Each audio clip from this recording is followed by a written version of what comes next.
కరీంనగర్ జిల్లా చొప్పదండి మండల కేంద్రంలో మాజీ ఎమ్మెల్యే సుంకె రవిశంకర్ ఆధ్వర్యంలో రైతులు ధర్నాకు దిగారు. రైతుల పాలిట శాపంగా మారిన జీపీఎస్ విధానాన్ని వెంటనే రద్దు చేయాలని నినాదాలు చేశారు. పాత పద్ధతి ప్రకారమే ధాన్యం కొనుగోలు చేయాలని డిమాండ్ చేశారు. పాత విధానం కంటే ఇప్పుడున్న విధానం వల్ల రైతులు తీవ్ర ఇబ్బందులు పడుతున్నామని రవిశంకర్ అన్నారు. నిరసనకు దిగిన రవిశంకర్ రైతులను పోలీసులు అదుపులోకి తీసుకుని స్టేషన్కి తరలించారు.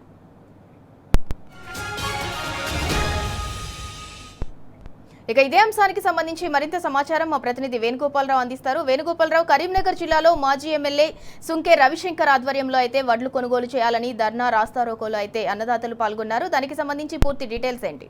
ఇందులో ఇది రైతులకు పాలిట ఒక శాపంగా మారిందని చెప్పాలి. ముఖ్యంగా ఆరుగాలం కష్టించే రైతన్నకు అడుగడుగున కష్టాలని చెప్పాలి. ఎందుకంటే పండించడం పంట ఒకైతే అయితే అది అమ్ముకోవడం కూడా చాలా క్లిష్టతరమైన పరిస్థితి ప్రస్తుతం జిల్లాలో నెలకొందని చెప్పాలి. ఐకేపీ సెంటర్లు అయితే ఓపెన్ చేశారు, కానీ ప్రస్తుతానికి ఐకేపీ సెంటర్లలో కూడా ధాన్యం కొనుగోలు చాలా నెమ్మదిగా జరుగుతుంది. ఇంకోవైపు చూసుకుంటే జీపీఎస్ సిస్టమ్ అనే ఒక కొత్త సిస్టమ్ పెట్టినటువంటి పరిస్థితి. మరోవైపు అకాల వర్షం ఎప్పుడు వస్తుందో ఎప్పుడు పోతుందో తెలియని పరిస్థితి, టార్పాలిన్ లేవు.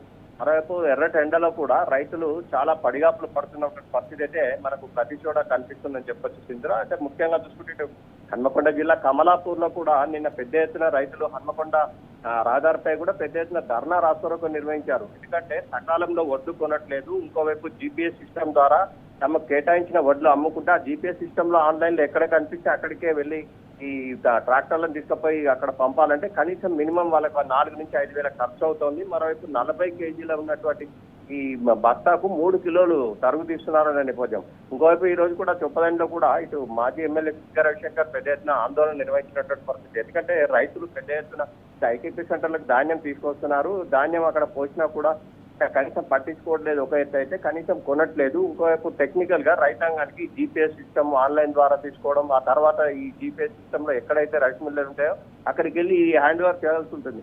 అక్కడికి వెళ్తే కూడా వాళ్ళు నెమ్మదిగా తీసుకోవడం వల్ల కూడా ఈ ట్రాన్స్పోర్టేషన్ అనేది ఒక రోజున్నా ఒక 2-3 గంటలు ఎక్కున్నా కూడా ఈ ట్రాన్స్పోర్టేషన్ ఎక్స్పెండిచర్ ఎక్కువైతే ఉంది.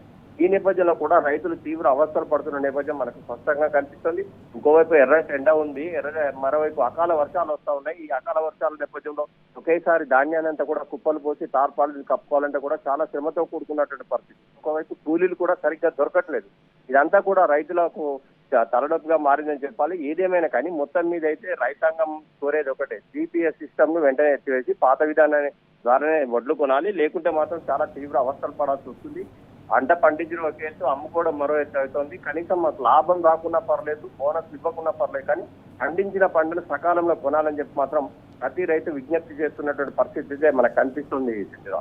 Right, thank you Venugopala Rao.